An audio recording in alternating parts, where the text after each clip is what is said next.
let's have some fun here. All right, we're going to go live here. And I'm going live here. Live. We're live. Here we go.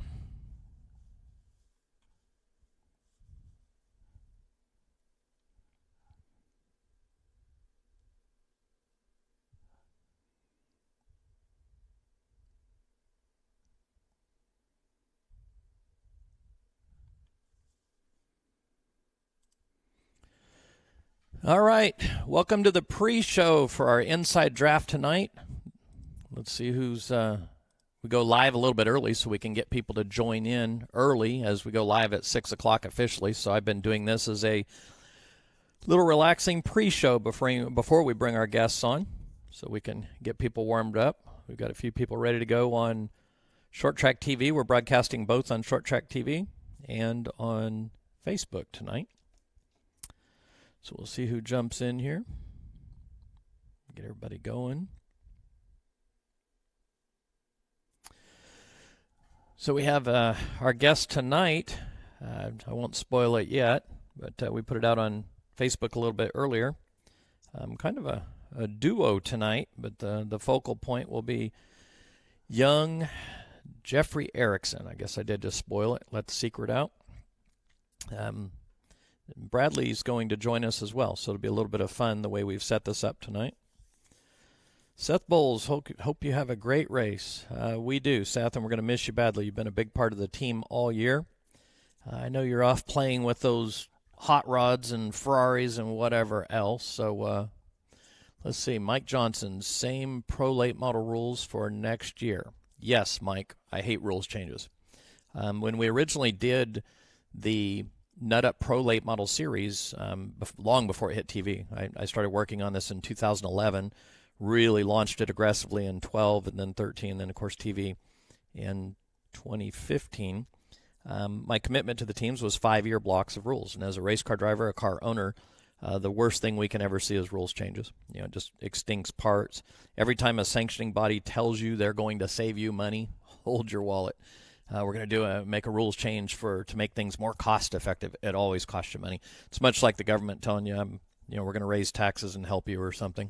Hang on to your wallet. So yeah, same rules changes for next year.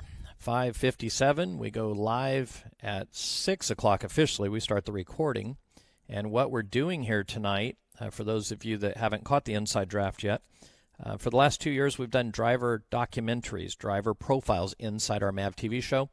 We've recorded these privately where no one gets to see them, and over the last year with COVID, we started doing these call-ins. We've advanced our studio into some technology like you'd see on news with box-in-box, different abilities for people to call in.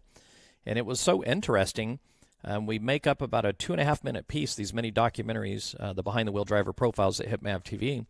So we decided, why not put these out live? It's so much fun, and the content is really never seen, so we decided to do that.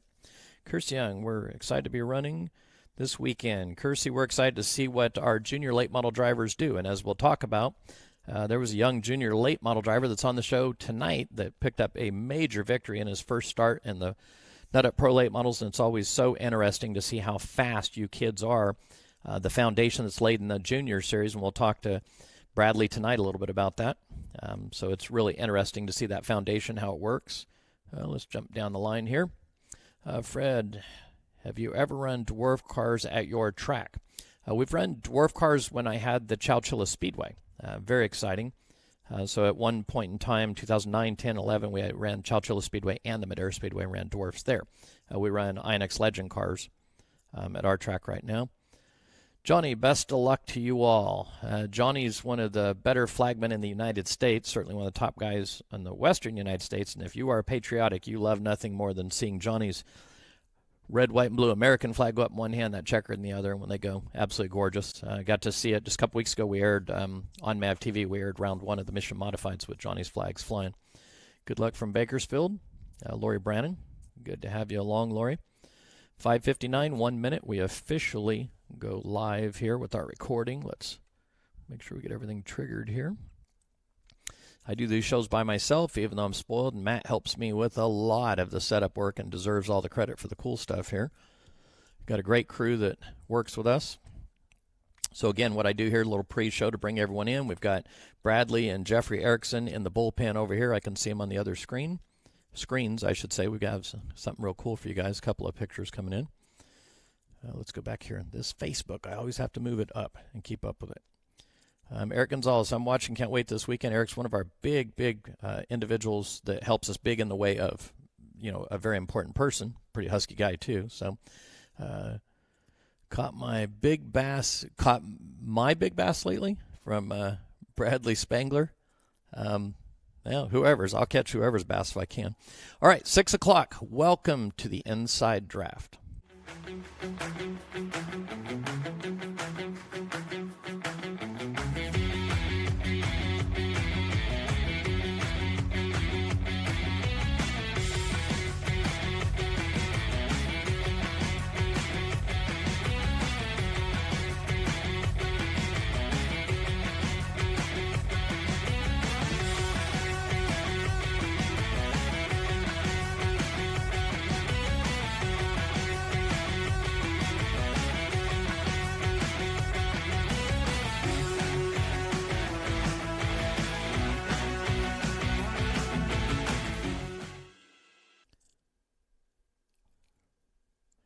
Inside Draft, where you get the inside scoop on the race car drivers, where the race car drivers gain the exposure.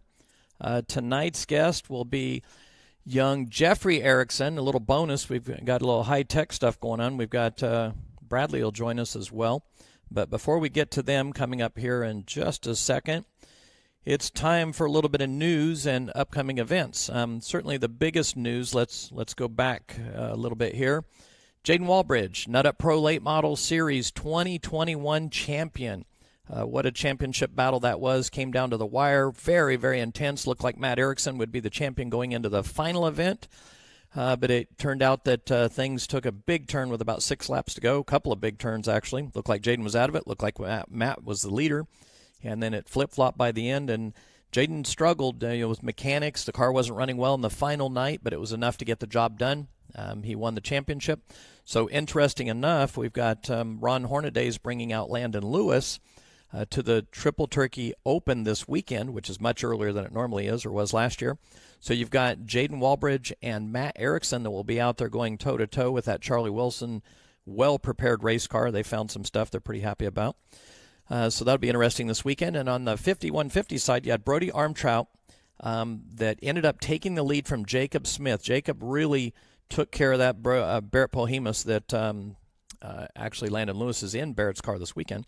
So you had Brody Armtrout that really didn't lead the points until the last couple of laps. And even with just a few laps to go, it looked like it was going to be Jacob Smith that had control of the championship most of the season.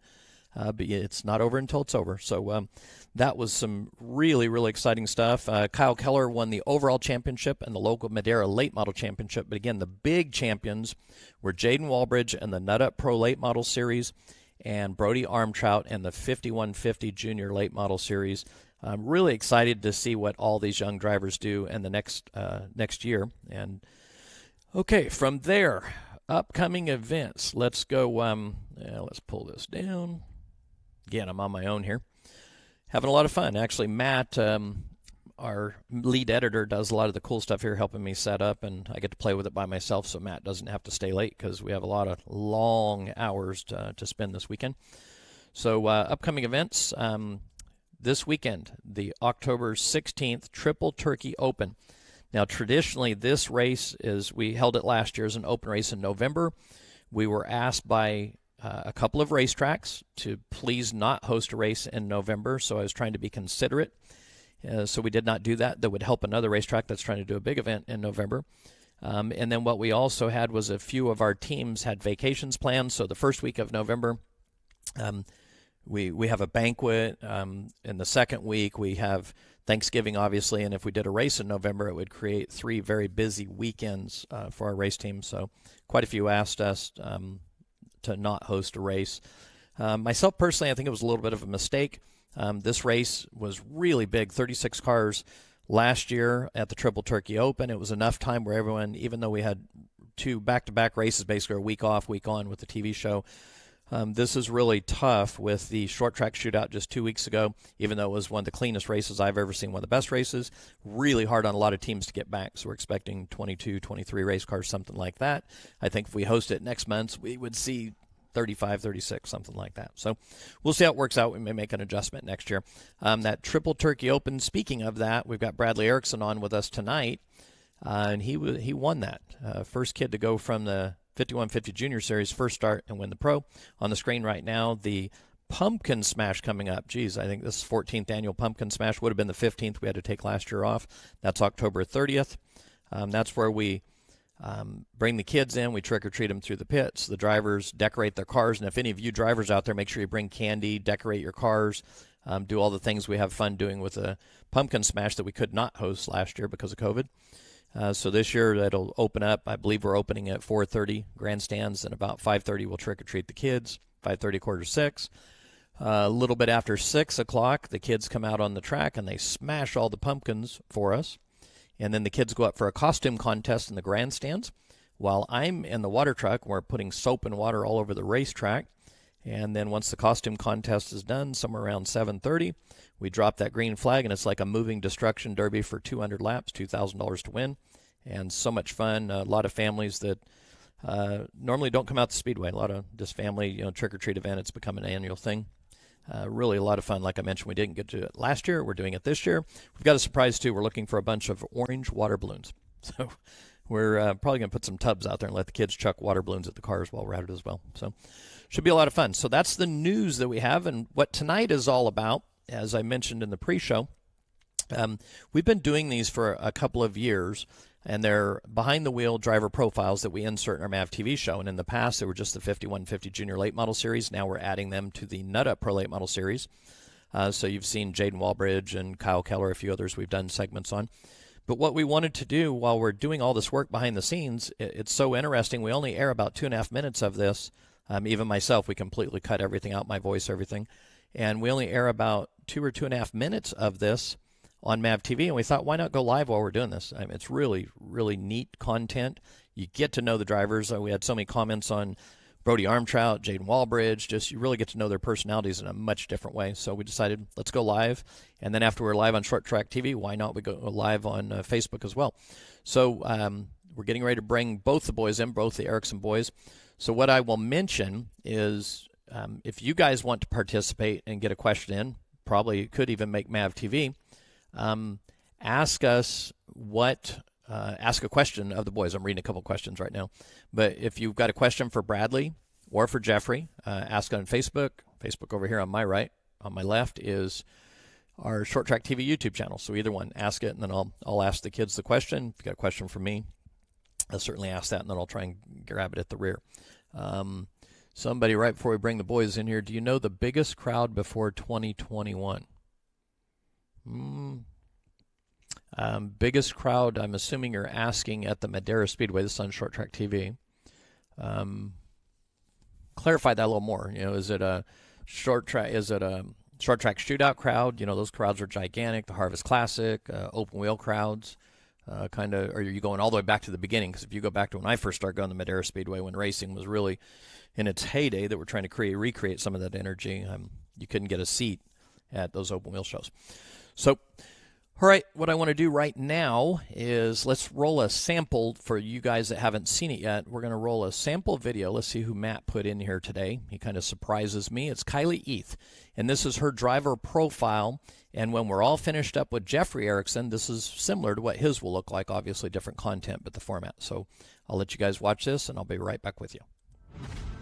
Driver profile.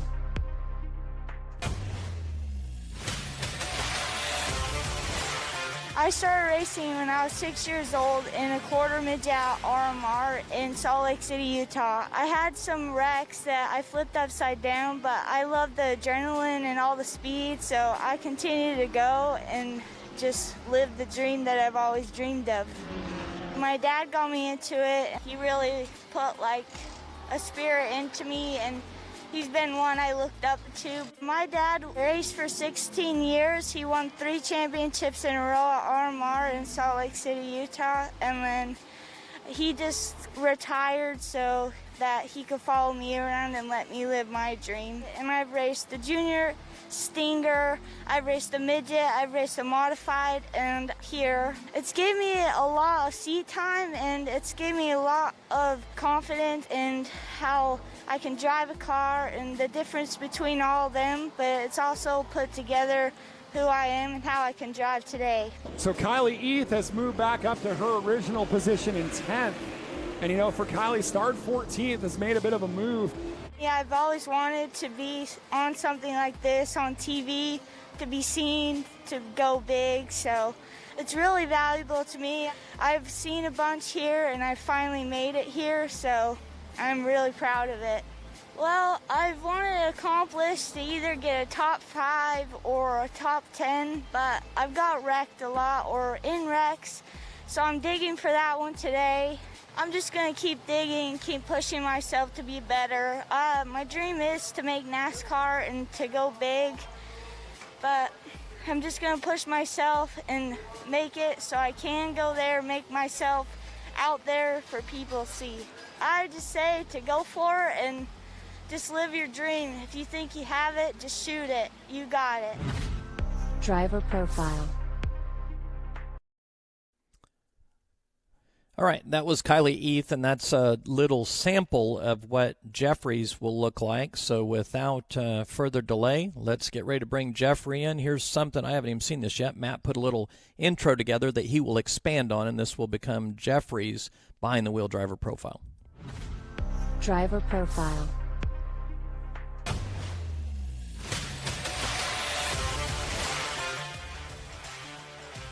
You know, as it evolved, we got Jeffrey involved, and having two brothers was really an advantage because you could put them together and have them spar together, and it really helped Jeffrey learn a lot quicker to have him with his brother to teach him. Jeffrey, your brother races in the 50-on-50 junior late model race. What kind of inspiration does he give you racing in the Bandoleros?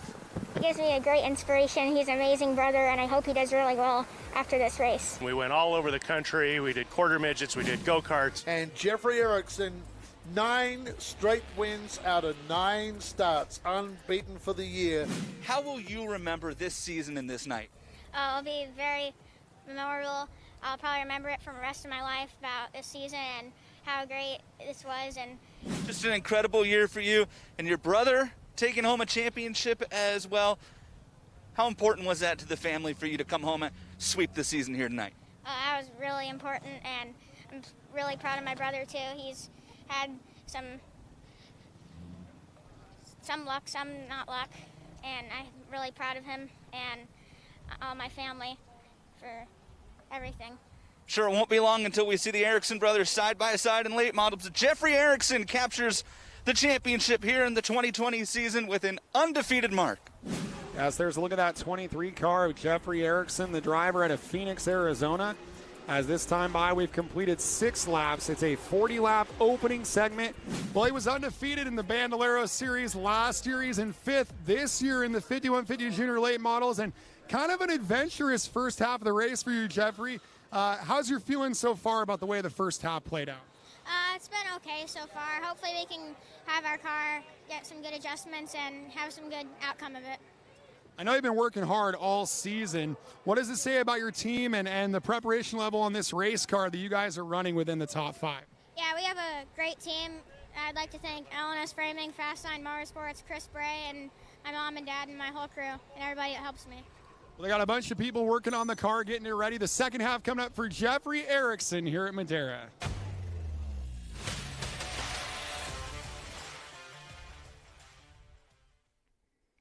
All right. Welcome to the show, Jeffrey. I've got your microphone open. Give us a wave, Bradley. We've got Bradley's closed off, but we've got something cool for all the fans that we kind of talked about a little bit, teased it. We've got 2 cameras in the room. So, Bradley, you're in the back right there. Let's start with you. How are you doing this evening, Bradley? I'm good. How are you doing, Kenny? Very good. And how about you, Jeffrey? How are you doing? I'm doing great. How are you doing, sir? Very good. You guys all ready to go? Yes, sir. Absolutely. All right, Jeffrey. We've got. I'm going to start a little bit different tonight. got a question. We've got a few questions that have come in here, but we're going to start with Stephen Blakesley. He's our encyclopedia of racing. Stephen has a question for you, Jeffrey, right out of the gate here. What are you going to do over the off season? Any legends or bando racing, Jeffrey? Oh, that's a good question. Probably gonna train more and try to get more fitness in so I can be more stronger and have some better performance. And maybe do some legend racing, like maybe Tucson or Las Vegas, the road course, and yeah, maybe that. Maybe even bandos. I don't know. So you plan on keeping busy and getting in shape. I know on some content we had on Bradley's driver profile right at the end. We actually just missed it. It came in a little bit late, but there was some things that Bradley was doing on working out. So Bradley, I'm going to bring you back in here. What's your workout program right now? What are you doing? So yeah, I go to EOS Fitness, which is the gym that's about not even 10 minutes away from my house, and I have a trainer who helps and builds up my strength and conditioning. And I'd say it's made me a better race car driver myself because it's made me stronger. The pro late model races are a little bit longer than the junior late model races, and it's really helped me as a driver. It's made me a better one, honestly. And if I wasn't as strong as I was, today, if I was like pretty weak this year, I don't think I could have been able to even be in the top 10. But overall, I'm just going to keep working out even when the off season comes on, and that's about it. Yeah, fitness, very important, especially with the young drivers. We've worked with a lot of young drivers, and running a late model is so much different than a go-kart, or, and the races are longer too. So whether it's quarter midgets, go-karts, whatever, it's very physically demanding. While I've got you right here, what is Jeffrey's favorite food? My favorite food would probably... I'd say Jeffrey's favorite food would probably be, I want to say hamburgers, I'd say. He's a big hamburger guy. Hamburger. Okay. Hey, Jeffrey, what is Bradley's favorite food? Probably the same thing. Hamburger also. You guys are both hamburger guys. You have a favorite hamburger place you guys go eat at that you go to, Jeffrey? Yeah, probably Red Robin. Red Robin. Okay. Same with you. You'd vote for the same thing back there, Bradley? Yeah, I'd say Red Robin or In-N-Out or Whataburger. Those places are really good too. Okay, start there. I've got an interesting picture here. Matt pulled some different photos up that you guys had sent us, and it's really interesting how close you two are. Jeffrey, if you could, let's open your microphone. What is your favorite color, Jeffrey? My favorite color? I like both red and blue and white. I like the American flag colors because I love this country. Wow. All right, so do I. What about you, Bradley? How do you follow up that one? I like the color red, I like the color black, and I love white, and I love silver. Those are pretty much my favorite colors. I also like some blue as well as with Jeffrey. He loves this country too, just like I do. So yeah, that's about it. So I assumed, and the reason I put this picture up on screen, let's pull that logo off of there, was I had no clue, but I assumed that Jeffrey's favorite color was blue and Bradley's was red. And you guys have that same really cool paint scheme, but you've got your own individual accents in those race cars, so I assume that. It's kind of funny because my favorite color is blue, but everything I own is red. So I still can't explain that one. So, all right, let's bring you guys back in here. There we go. Get to work this 3 box here. Other than racing, Jeffrey, what hobbies? What do you do other than racing when you're not racing? My hobbies would probably be, I have 2 RC cars. I have a Traxxas Bandit and a Traxxas Slash. I like working on those and playing with them in the street. And now that's cooled off, I'm going to go mountain biking some more.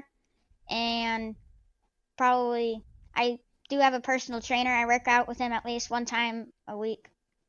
Okay. And what are your brother's hobbies? What does he do? He does lots of sim racing. He goes to the gym a lot more than I do. And yeah, that's pretty much it. Okay.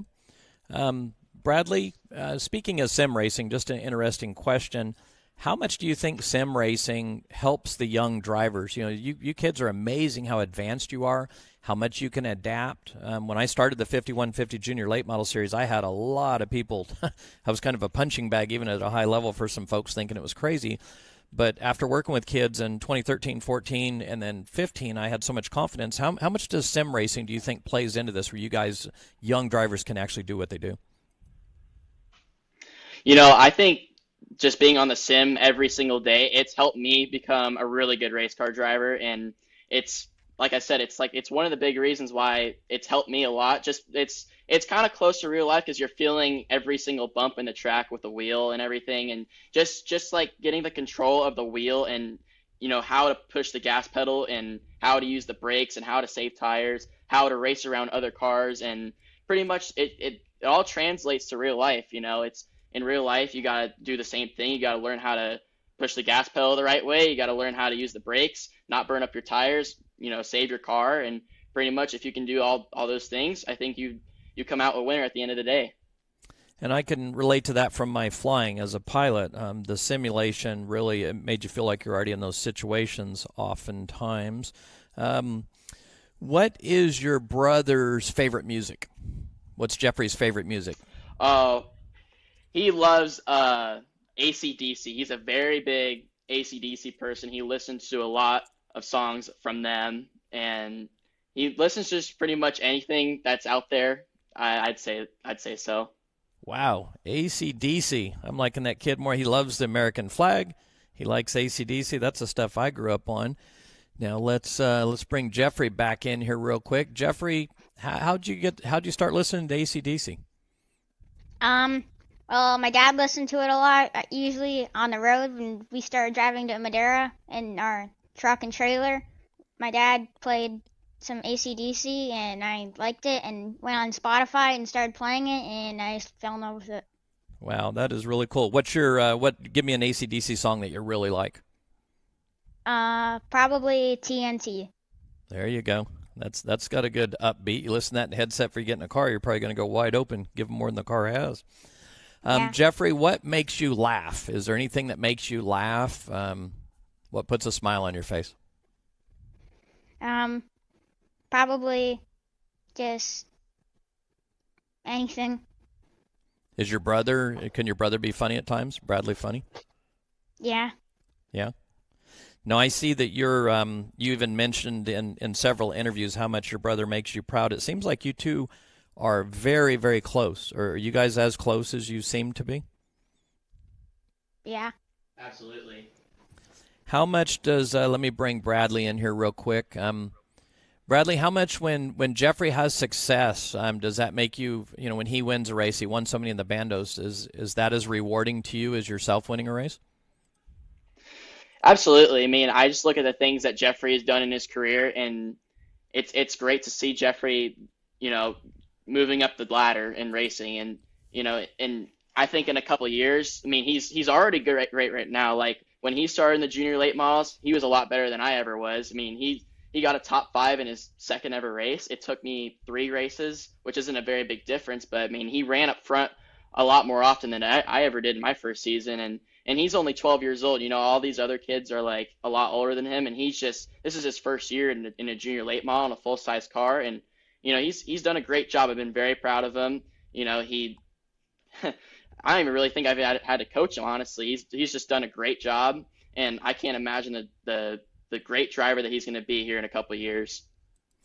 Jeffrey, being a 12-year-old in the 5150 Junior Late Model Series, you've got a lot of time to develop yet, and as your brother mentioned, you're very advanced already. What do you think next year is going to be like after you've got a full season under your belt? Are you really looking forward to a different season in 2022 in the 5150 Junior Series for you? Yeah. Hopefully we can get some better finishes, maybe some more. I would like to finish top 3 more and get more interviews and maybe even go for a win. I know that would be a big dream for me to win in this series. Now you've switched, both you and your brother. You have a different situation right now. You guys are over there in that Mike Nank camp. Tell me, in fact, let me do something different here even yet. Let me see if I can find it. Here we go. Tell me a little bit, Jeffrey, about Mike Nank. Here's a picture where he's doing a little bit of coaching. In fact, just tell me what's he doing in this picture with you? He was telling me that he was helping me with the wheel, and because he was teaching me how to get to the bottom more in the middle of the turn, and to place my hands on the wheel differently, and that helped a lot. Yeah, we noticed in the Junior Late Model Challenge camp that a lot of the kids, we had cameras all over the cars, and one thing that we noticed was the kids would place their hands in a manner, and we saw this from the onboard cameras, where once they're in the corner, they'd actually run out of wheel where they couldn't turn. So I'm assuming that's what Mike was talking to you about. And we noticed if we'd reposition their hands, they could get the car to actually turn. Well, they thought the car was done turning, and they just weren't getting a lot of wheel in it. So, so you could actually, with your experience right now, you could do something that we've seen with many of the other junior late model drivers do. We've seen it with Brody Armtrout. We saw it with your brother Bradley. Where all of a sudden the light bulb comes on and they start winning, and holy cow, they don't stop winning. So what did you think last year, Jeffrey, when your brother finally started winning and then he seemed almost unstoppable? What was that experience for you watching that?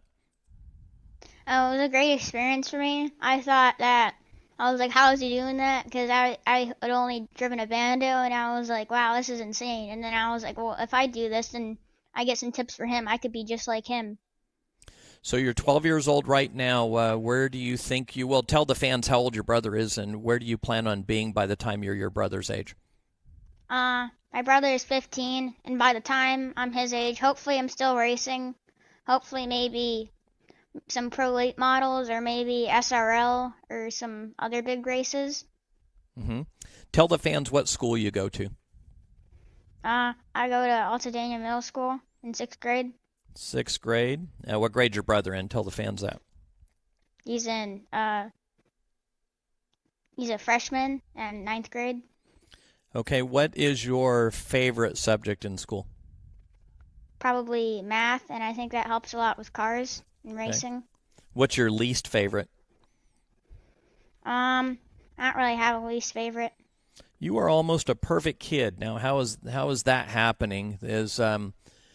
Was Bradley as good as you coming up? I mean, you're red, white, and blue. You like AC/DC, and you don't have a worse subject. And I can tell you, from our oldest daughter to the youngest daughter, they were completely different.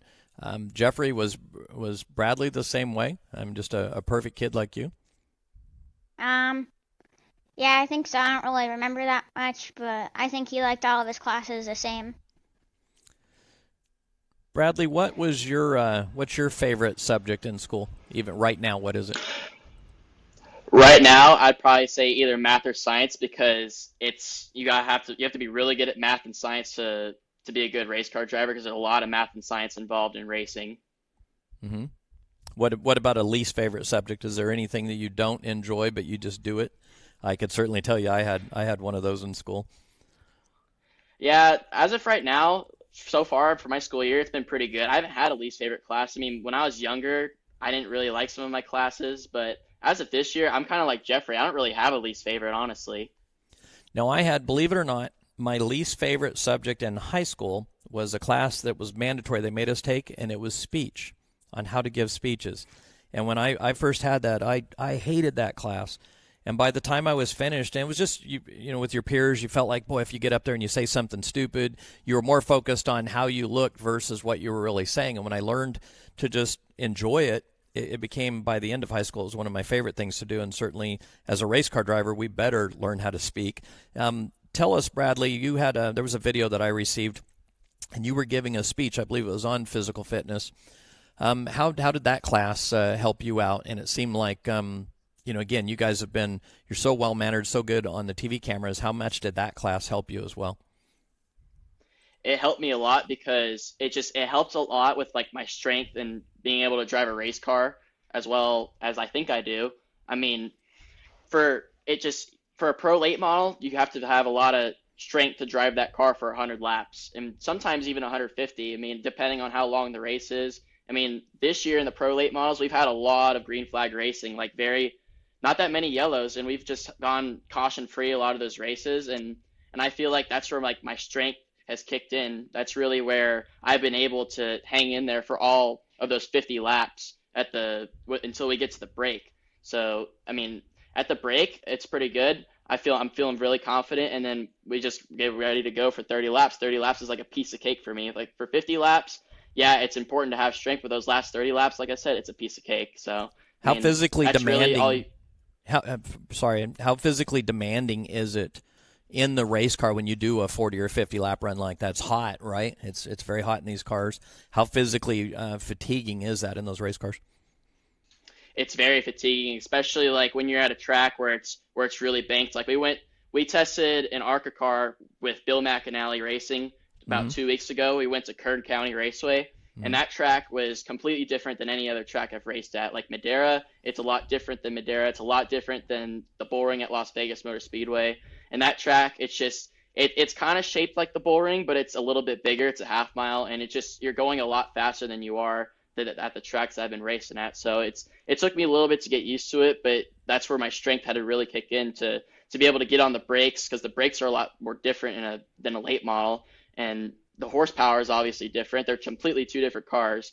I mean, it's really taught me a lot. The strength is really important to be a race car driver. The better race car drivers are often like, if they train a lot more and they put in the hard work, they often become very successful in racing. Yeah, wait until you run an ARCA car at Sonoma is the only thing I've got to say. You want to be worn out from a race car. Jeffrey, tell us, if you would, how you and your brother got interested and how you got involved in racing. How'd you get your first interest in racing?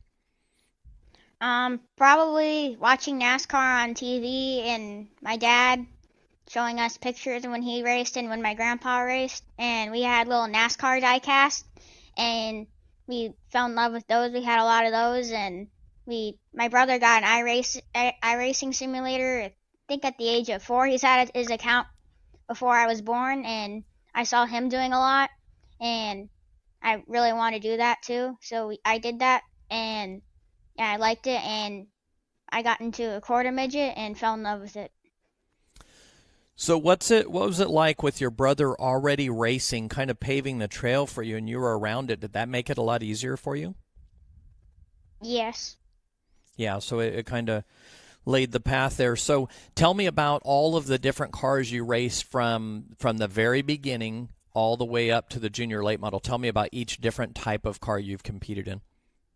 I've raced in a quarter midget, and then I've raced in a go-kart, and I've raced in the Bandalero, the legend car, and the late model. And the quarter midgets I've raced in different classes with different motors, and it's different in that.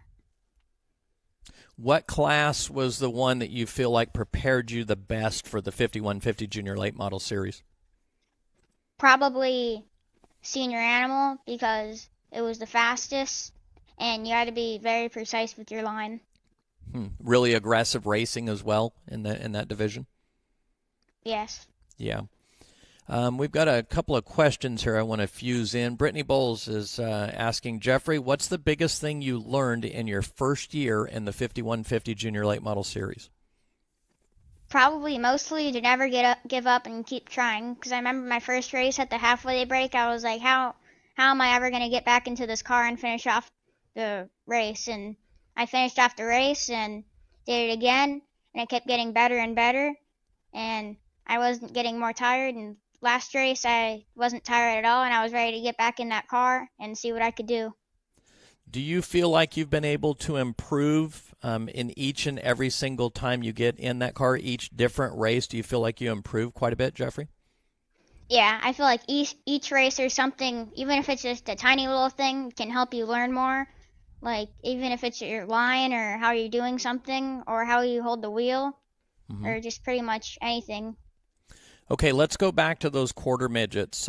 Tell me about that very first race. Is there anything in particular you remember about that very first day of competition for you?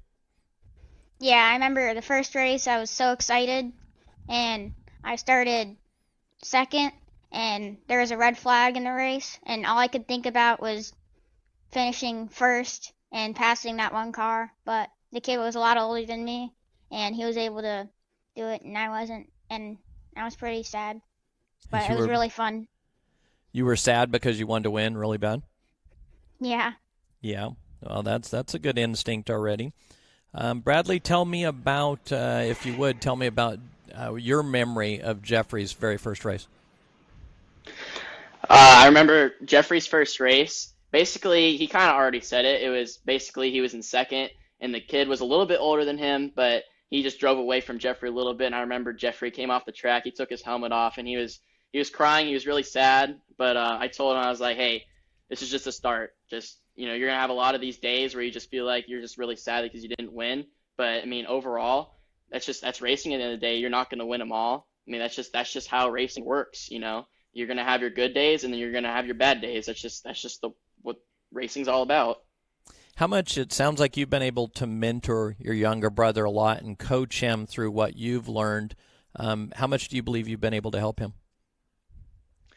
I feel like I've been of good help to him. I mean, he's already have the talent to where he knows, how to drive a race car. I just helped him a little bit, like on his line, like how to pick up the throttle, when to pick up the throttle, how much wheel to put into it, how hard to get on the brakes, how early to get on the brakes, and basically how to run the outside line.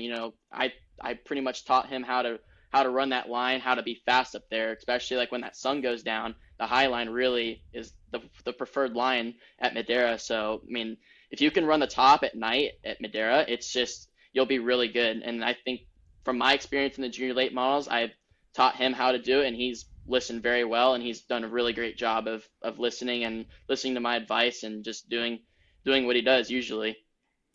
Very quickly, let's. This is on a little bit different note, but Brody Armtrout, about partway through the season, won his first race, became very comfortable, and took off and won the championship basically in the last 2 laps of the season. It really reminded me a lot of your season last year, where there was a certain point in the season when you started these winning ways and you just gained a lot of confidence, almost could show in the way you walked and just your smile and your demeanor.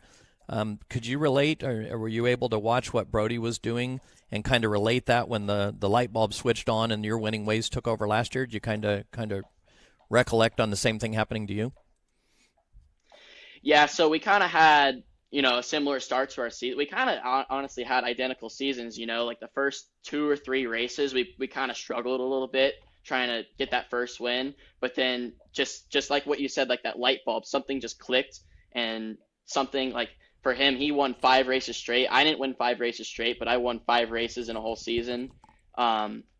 We won our first race in round 3, and then that was a big confidence booster for me to win a lot more races and to be consistent throughout the whole season. And honestly, that's like what it really takes. That's what it really takes to win a championship, is to be consistent and to have those good finishes and log them in. Just keep having those good finishes. And if you can do that, you'll be a champion. Yeah, and I always say it's what happens on your worst nights that wins championships, not the winning ways. So back to Jeffrey. I've got a question for you, Jeffrey. How did you get your car number? 23. Probably Bradley was number 22, and I thought that would be a good number to move up. And also, yeah, that's pretty much it.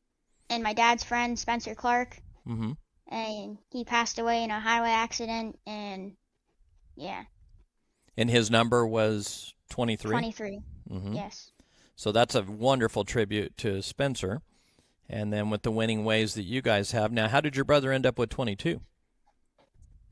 Well, his birthday is on the 22nd, and he's like Joy Logano. And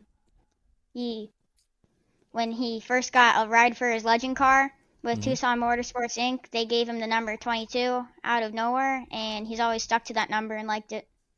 Wow, that's one of those things that was meant to be. My birthday was on the 9th, and it took me all the way to, 1999, the end of 99, to get to the car number 9, because I left a car that I was driving for and then went back to my own team, and all of a sudden magic happened. That was a year we almost beat Kurt Busch for a championship.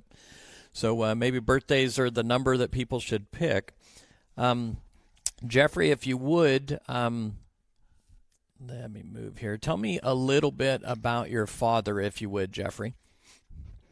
My dad, he also raced too. He raced a Corvette at Wild Horse Pass, and before that, my grandpa raced in the American IndyCar Series as a hobby, and my dad liked that and said, I want to do this too. So he got a Corvette and cleaned it up and put a roll cage in it, and came to Wild Horse Pass and pretty much on the West Coast wherever my grandpa was racing, and he would go to the same tracks and race there, and he liked it a lot and made some friends.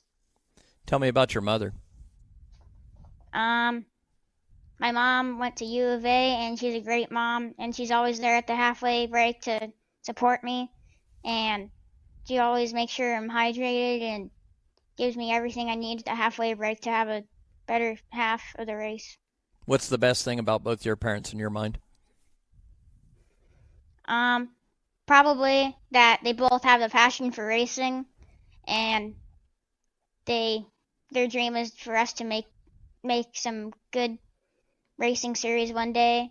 Mm-hmm. And yeah, it was interesting when last year we were doing your brother's driver profile or championship profile, and getting to interview your dad. It was really interesting because so much of us, even myself, I'm so intense, and some of the questions that I asked your father and the way he answered them, it was really refreshing, and it was, just to have so much fun with the family, the traveling with the family, the memories are building, and then whatever you boys do, whatever happens, happens, basically, and we're going to have a lot of fun, and we'll take this as far as we can, but the most important thing was having fun. So, Bradley, how much fun are you guys having with your racing? We're having a lot of fun right now. The season, we haven't really had the season that we wanted, but in racing, sometimes you're going to have that, but that's pretty much about it. In racing, it's all about you have your good years, and then you have your bad years, and this year, it's just kind of one of our bad years. It's nothing we could have really done about it, but overall, we're still having fun. We're still trying new things. We're still learning. It's my first year in the Pro Late Model Series. It's my brother's first year in the Junior Late Model Series. So we're both, we're new to both series, really. And, it was my decision. I wanted to go to Pro Late Models because I felt like I was ready to move up from the Junior Late Models at 14 years old. And I wanted to race in the Pro Late Models just to see what it's like to enter the Triple Turkey Open, which, by the way, it's this weekend. We won that race last year, and honestly, I didn't really expect to come out on top. I was just there just to get basically like a preview for next season and just be like, all right, well, this is what's going to be like. This is what to expect. This is how people are going to race you if you race in this certain way. I mean, it's basically what I wanted to learn in the Pro Late Model Series. I just want it to be more racy, and so far I've had fun. It's been really fun. We've enjoyed it as a family, and looking forward to more of that in the future. When a driver goes through a bad patch, as they all do, are you able to, you've stayed so positive where a lot of people become very negative. So that's something that I commend you on. You've been so upbeat, so positive. Does it help? Do you recall on those victories, and do you recall on other memories to stay positive, or what do you use to stay so positive through a rough patch in racing, we'll call it? I just feel like I just always go by the saying, whether you think you can or you think you can't, you're probably right. And I always just go by every saying, well, I can do this. I can win a race. I'll be able to break through and get a win. But this year, we've had some struggles a little bit, but it's nothing, like I said, we couldn't really do anything about it. And that's pretty much about it. Let's go back to Jeffrey real quick here. Jeffrey, tell me, who's your favorite Cup driver?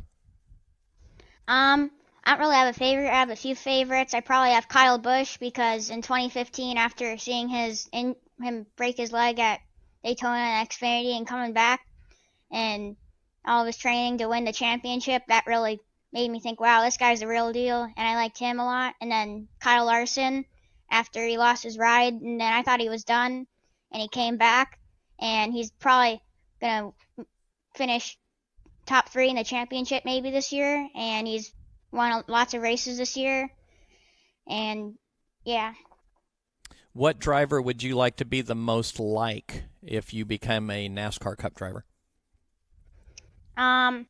Probably like Kyle Busch because he's brings a lot of attention to the sport, and he's probably one of the most exciting drivers out there, and his interviews are always really great.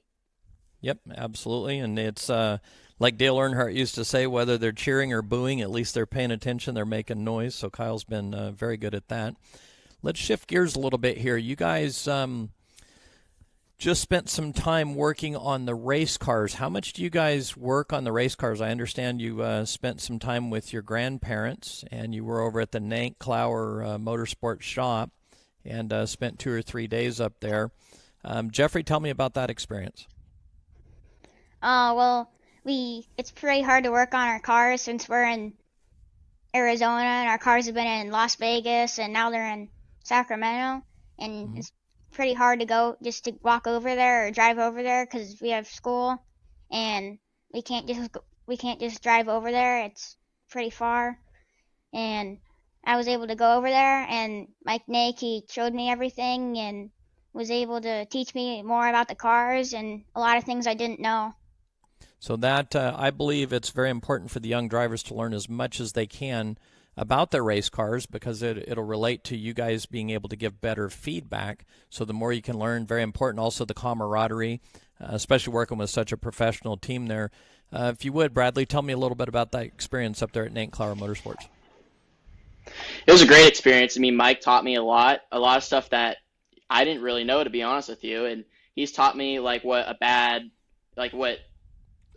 headers look like. Like, we took the headers off and we looked inside each hole, and they're after this last race, and 7 of the holes were like perfectly white, and then there was this one hole that was black, and we knew that's just what bad headers looked like. And but not only that, he showed me how his shock dyno works and how everything with his shop, how everything rolls pretty much in his shop. Were you guys you guys did some engine work, I understand? Were you over where they dynoed an engine as well? Oh yeah, we saw my engine get dynoed, and it was interesting. I've never been to an engine dyno before. It's interesting how they do it. It's crazy how the numbers and the data, how so precise it is, and I learned a lot when I was spending my 3 days of fall break in Sacramento with Mike Nake, and it was a great experience. I hope I can come back whenever I can. Yep, that's a good team for you guys to be with. Jeffrey, tell me, what do you struggle the most with in racing? What do you feel like is the most difficult thing for you, Jeffrey? Probably just competing with older kids and being precise every lap, and getting used to a new line, or trying to do the same thing every lap. And it can be pretty hard to do that, especially if you already have done something. Like in the Bando, it was really hard to get used to a new line of junior late models. In a Bando, you just roll into Madera in the corner with a lot of gas, and you just let out for 1 or 2 seconds, and you get right back on it. In the junior late model, you have to let off the gas and use brakes and turn a lot more than you have to do in the Bando, and you have to be really careful accelerating that you don't spin the car out or get too close to the wall and hit it. And that was really hard for me, but we were able to make the change, and muscle memory from every race has helped me, so I pretty much have it down now. Yeah, and I think running the Bandos, even when we ran a lot of mini cups there, it creates some of the best 5150 junior late model drivers, because you kids do have so much momentum, and that's the hard thing to teach, is how to have that big roll through the center of the corner. Do you feel like, Jeffrey, you've improved a lot from the beginning of the season, all the race 1 all the way through race 9? Do you feel like you improved a lot?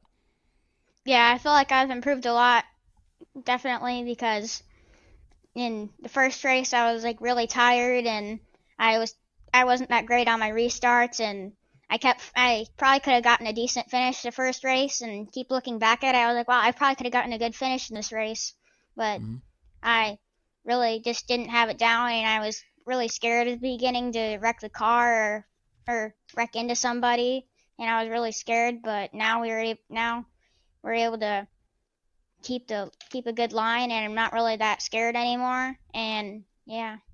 What's your expectations for 2022 in the 5150 Junior Late Model Series? Hopefully next year I can get some top 5s and top 3s, and maybe get a couple wins. That's what I really want, is some wins and more TV time in that series. Yeah, and I think what happens, much like your brother, and you've got the example of all of the drivers that are laying this foundation, and then once you have something to build from, when you are able to get up there in the front, you gain the confidence and those winning ways come, watch out. And we've seen this over and over from, holy cow, from Jesse Love to Joey East to your brother Bradley, and so I would think you would kind of be looking at that with some optimism. Jeffrey, what's your favorite thing about racing? Probably the battles that you get to do in racing, and it's very intense, like going and battling with somebody and learning how to do that. And yeah, that's battles and racing is really fun. Do you have a nickname in racing that you've been given?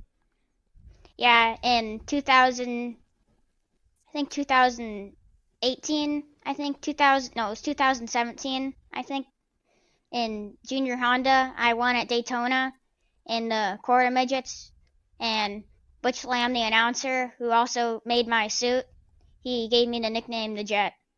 The Jet. That's a unique nickname. Don't hear that much. So that's your nickname. Do you like that nickname? Yes, I like that nickname. Yeah, I think it's pretty cool. That's a very cool nickname. Let's see, that might be a good song if we get AC/DC to work on it, huh? Jeffrey the Jet. That'd be pretty cool. That would be a good idea. Huh? What value, you've mentioned a couple of times about getting more airtime on TV, so I assume you're referring to the halfway break, probably the post interviews. How important and what value does that have for you to get that FaceTime on television on MAV TV? It has a lot of value, like not being as much nervous and being able to mention all your sponsors and thanking everybody who gets you to the track. And yeah, that's pretty much it. Have you become, it seems like right away you were very comfortable in front of the camera as one of the best kids, absolutely one of the best at memorizing sponsors. Incredible. How comfortable are you in front of those cameras right now? I think I'm pretty comfortable now that I've done it 9 times in the Bando, and I've done it 1 time this year in the junior lates, and yeah. How much does that help you in school? And I'll ask the same question of Bradley, but Jeffrey, how much does it help you in school when you're on television, the self-esteem? Does it help you quite a bit with school as well? Yeah, it helps me in school a lot, and like when you're giving a presentation in front of the whole class or your whole grade sometimes, and that can help a lot, not being as much nervous and being able to point out stuff that you might have forgotten if you're so nervous and getting your grade down because you didn't point out that stuff.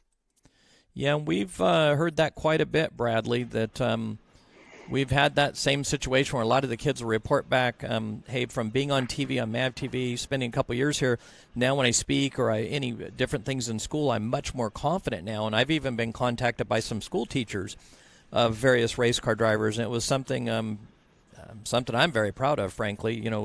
As a young kid that didn't have that and was a little bit hesitant, a little shy in school, actually, and speaking especially. So how much did it help you with your school, with your racing, self-esteem, speaking around cameras? Did it help you out quite a bit as well, Bradley? Absolutely. I mean, it's helped a lot with my speaking skills, just being at the racetrack. I mean, we got interviewed a lot last year, and it had to really test my interview skills to be able to talk in front of a camera, in front of thousands of people that are watching on MAV TV. And if you can talk behind a camera and you're able to be good with the fans and able to talk clearly, and you're a good person, I'd say you can go really far in the sport. I'd say so. Mm-hmm. Yeah, we've kind of heard the same thing again and again, so it's good to hear that. Jeffrey, you mentioned your sponsors. Tell me about your sponsors, if you can remember who they are. Tell me who helps you out, Jeffrey, if you would. My main sponsor is my aunt and uncle. They own a framing company called L&S Framing, and they help us out. And my grandparents, Fast Line Motorsports, and my dad and my mom. Those are the main reasons that I'm able to come to the track, and I'm very fortunate to have them in my life so I can do what I love. Tell me if you could pick any sponsor, and I used to always think this, and mine was Mountain Dew. And I ran a race at Sonoma 2002. It's actually still out on YouTube, and I watch it. It kills me because I finished second when I led most of the day. But I always wanted Mountain Dew. And I was able to, even that day, Darrell Waltrip with Fox, they were calling the race, and Darrell Waltrip was one of the main commentators. So that was kind of a cool thing for me because I'd always envisioned this. So, Jeffrey, if you could pick any sponsor you want, who would that sponsor be on board your race car? Probably Peterbilt, because I love the Peterbilt semi-trucks, and we drive a Peterbilt to the track to tow our trailer, and that would be very cool. In my iRacing schemes, I try to put Peterbilt on them, and yeah. Boy, Peterbilt, that's a unique answer. As a young kid then, so you like semi-trucks and you like big rigs and whatnot? Yeah, I like big rigs a lot, and I think it's great to know about them, and yeah. Well, that'd be a really, really neat sponsor to have Peterbilt on board. Maybe you ought to go to work on that, huh? We get Peterbilt on your race car for the MAV TV show would be really neat. What dreams do you have? I mean, you're so young at 12 years old, but I know even at 12 years old, so many of my friends wanted to be a policeman or a firefighter. Myself, I always thought about being an astronaut, and then if not an astronaut, a pilot. If in life, what dreams do you have in life, Jeffrey? Well, my main dream is to be a race car driver. I know hopefully somewhere I can still be racing, and I know everybody's ultimate dream that's a race car driver is like NASCAR or Formula One or IndyCar. But yeah, that's probably my ultimate dream. But if that wouldn't work out, hopefully maybe I could still be racing and run like the Snowball Derby or the Winchester 400 or Cars Tour or SRL. Or if racing wouldn't work out, I'd probably be like a chef or a pilot. So if racing didn't work out, that's what I was curious. So if racing didn't work out, a chef or a pilot? Yeah, we're a lot alike. Let's see, you got AC/DC. We love the flag. One of the most things I'm proud of is being a pilot, and my favorite hobby is cooking. And if I ever retire from racing, I'll probably run some kind of a restaurant just from being bored. So really, really interesting. So what training as you go on with your racing? You're in this program right now with the 5150 Junior Late Model Series. That's a foundation to get kids ahead of the curve, the best of the best, trying to push you kids up the ladder. So as you're racing, what do you see for your education? Where will you focus with your education? Obviously, math and engineering, things like that are very important. So what do you see yourself doing as you go into high school and then on to college after that? Hopefully doing some type of math where I can learn more about the cars, and mostly that, and maybe learning how to work on cars more in case I want to go start my own team or start a chassis company. You never know. Yeah, and that's one thing we talk about a lot. There's something that was very surprising to us from our broadcast. We've been able to create some pathways for folks to have careers in broadcast. Part of Stephen Blakesley, for example. Stephen's such an encyclopedia and does such a good job. We always thought, well, Stephen could be one of those, just like you guys are trying to make it in race cars. Stephen's trying to make it behind the microphone. So there's so many different jobs that are involved in racing, from marketing, graphics side, different companies, manufacturing, machining. There's so many different things. So it's really interesting. You talk about maybe even a chassis manufacturer. That would be really unique. For you, Bradley, what do you see? It seems like most of the kids at your level, you're way ahead of the curve to start with. And most of the kids at your level, you've won races. You've won a 5150 Junior Late Model Championship. What do you think the future holds for you? Most of the kids, it seems like to me, and I'll get your feedback on this, you really want to, if you're going to make it uphill, you go from the juniors to pro late model racing, and then from pro late models into the ARCA series with a lot of intensity, kind of what Jesse Love's done, then to the national deal, and then on to trucks as quickly as you can. In your case, I know you had some struggles this year. Do you see yourself running another season of pro late model racing and engaging and kind of getting those winning ways going again while you're testing, or maybe pick up a couple of ARCA starts even next year, or what do you think your pathway forward from here is, Bradley? Yeah, so I hope for next year, as of right now, we're not sure what we want to do exactly. I'd love to race some pro late model races. I want to race a couple super late model races too, and like you said, go to run ARCA West for any team out there. And And then when it's time, I want to go run back east and hopefully go try to make it to the Snowball Derby. That's my dream, just like Jeffrey's dream. Like the All-American 400 in Nashville, the Winchester 400, to run speed weeks at New Smyrna and run Cars Tour and run pretty much all those big races and run a lot of big races out on the West Coast too. I think that'd be a big dream for me. And obviously my dream, just like every other kid out there, they want to be a NASCAR driver. That's my dream as well. But if that doesn't work out, I'll still be racing, hopefully. And be racing, hopefully, super late models, maybe pro late models. We'll see where the future goes. And, you know, that's just where I want to go, is be running super late models around the country. Hopefully, I mean, my ultimate goal is to run the Snowball Derby. That's an event that looks really fun. I really want to run it. I see a lot of guys, actually a couple guys from the West Coast go and actually do really well at the Snowball Derby. And I just want to be just like them, be like one of those guys, and hopefully be there here in a couple of years. I want to be in the Snowball Derby here in a couple of years. Do you ever see a place where you try and get your parents to move back to North Carolina? Or do you guys ever see the family picking up from where you live and relocating like so many of the really good drivers have done? Yeah, absolutely. I mean, I'd love to go maybe live in Florida because there's a couple tracks down there that I'd love to try out. Like I said earlier, New Smyrna Speedway looks like a really cool track. Mm-hmm. Five Flag Speedway looks like a really good track where they host a Snowball Derby. And like All-American 400, which is Nashville Fairground Speedway. It's in Nashville. And the Winchester 400, which is it's like one of the world's fastest half miles. It's in Indiana. And I'd love to run, just like I said, I want to run those races. I want to hopefully move back east and live in Florida and then just race the Snowball Derby and run the Southern Super Series and all those other big races in the super late models. Nice goals. Very unique. Jeffrey, if you'd give me some feedback, I'm kind of interested in something else with you, Jeffrey. Are you looking forward to racing against your brother in a late model?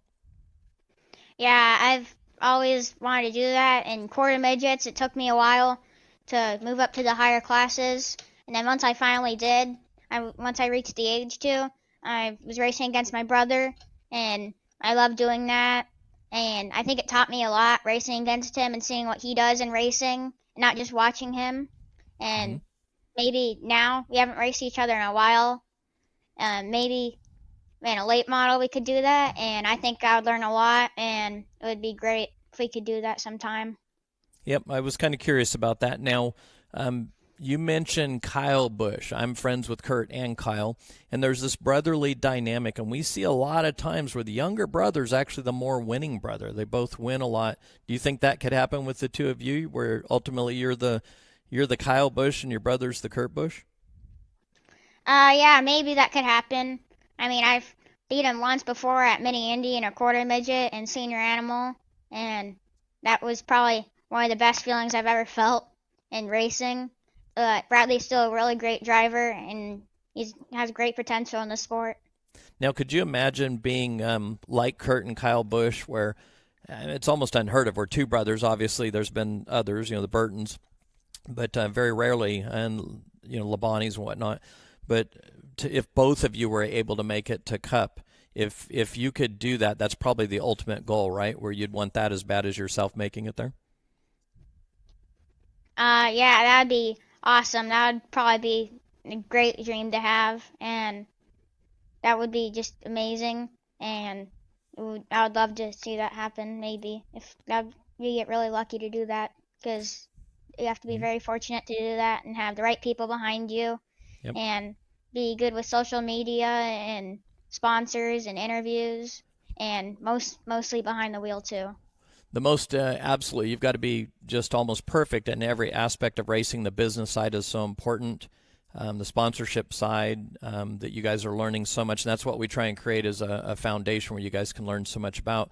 I can tell you, though, Jeffrey, knowing Kurt and Kyle's mom rather well, I think it would be really stressful on your mother if both of you made it to Cup.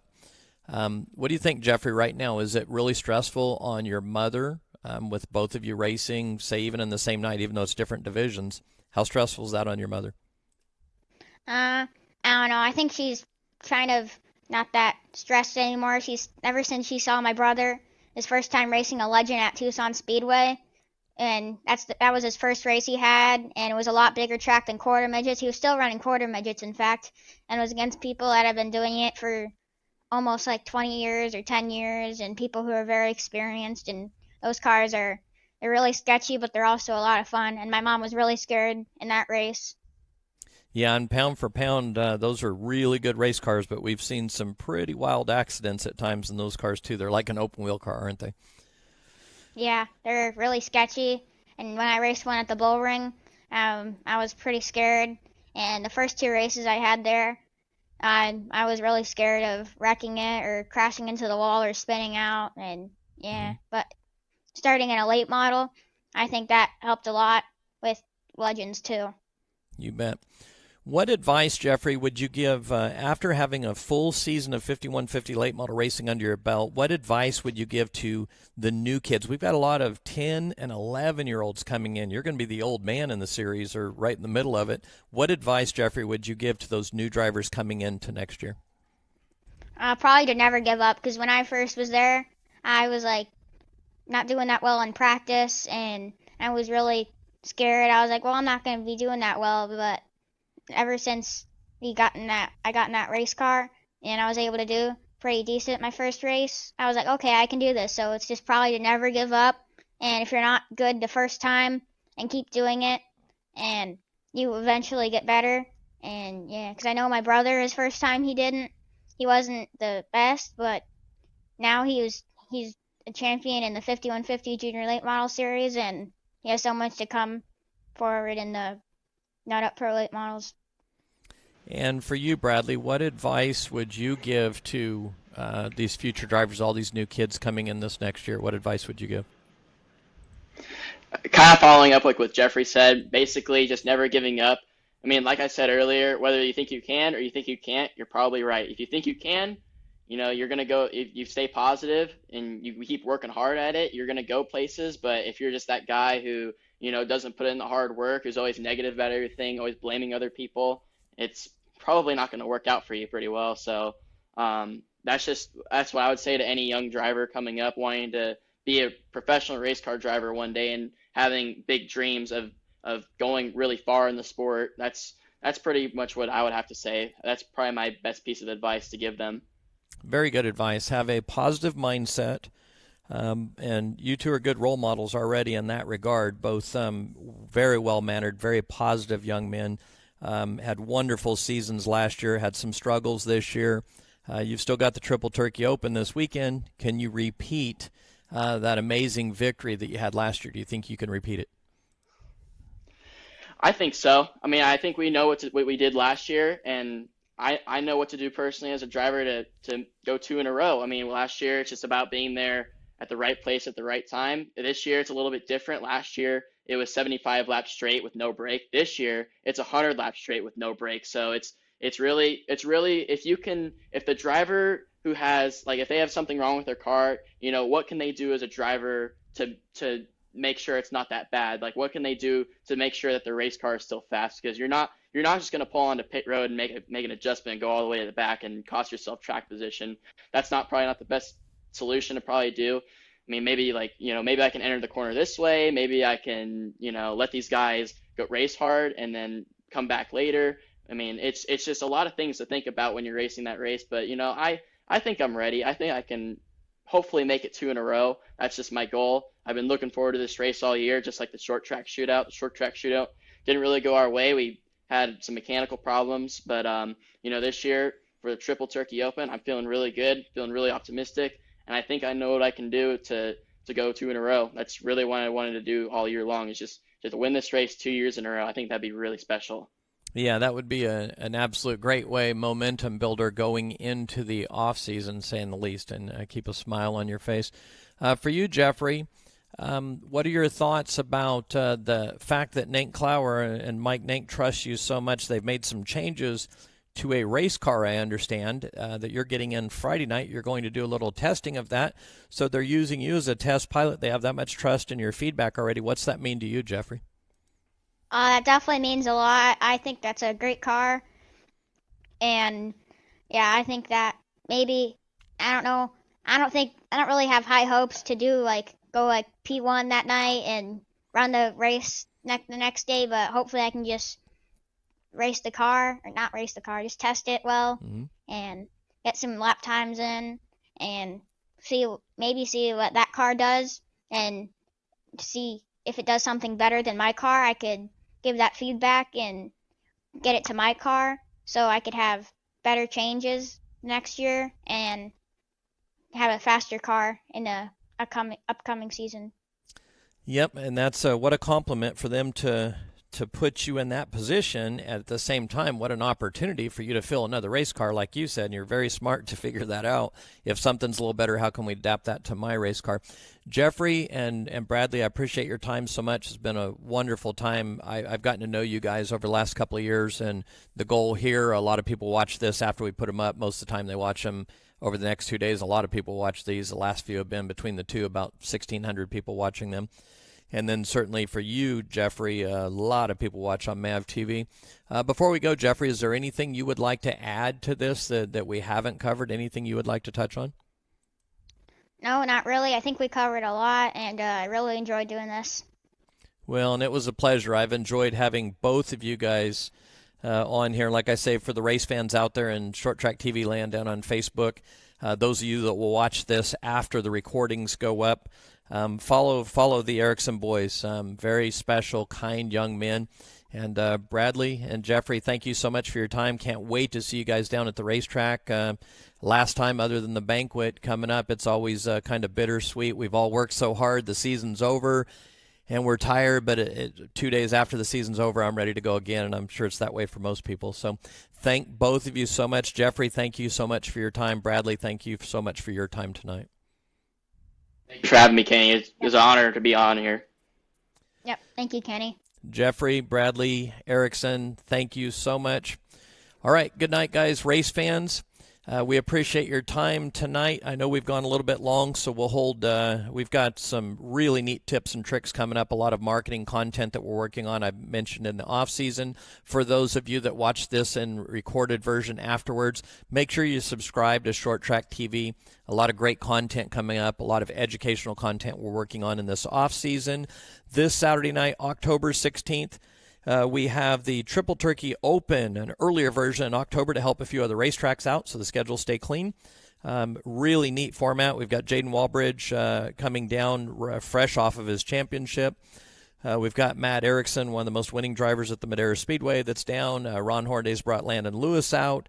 A whole host of other super competitive drivers. So this is going to be a very intense weekend, I think, but one that as Bradley mentioned, 100 laps straight through. We've expanded from driver request from 75 to 100 laps straight through. You'll see a lot of green flag racing. That working out, I think, will come in handy. Landon Lewis has already won a big ARCA race. The kid's quite the talent. It'll be really interesting to see one of the best young drivers from the East Coast going against some of the best young drivers from the West Coast. And then, of course, having our buddy Ron Hornaday out. What a thrill to have Ron back to the Madera Speedway after all these years. So without anything else said, it's time to get out of here, shut this thing down, pack some gear up. We'll be live this Saturday night at 5 o'clock, a little bit earlier time, free broadcast on Short Track TV while we're filming for MAV TV, and it's brought to you by Nut Up, Mission Foods, and 5150 Energy Drink. Support the brands that support our sport. In fact, Mission is doing a Mission Street taco feed that we're hosting for all of the teams Friday night. So anyone that comes out Friday night, they don't need to worry about bringing some food out.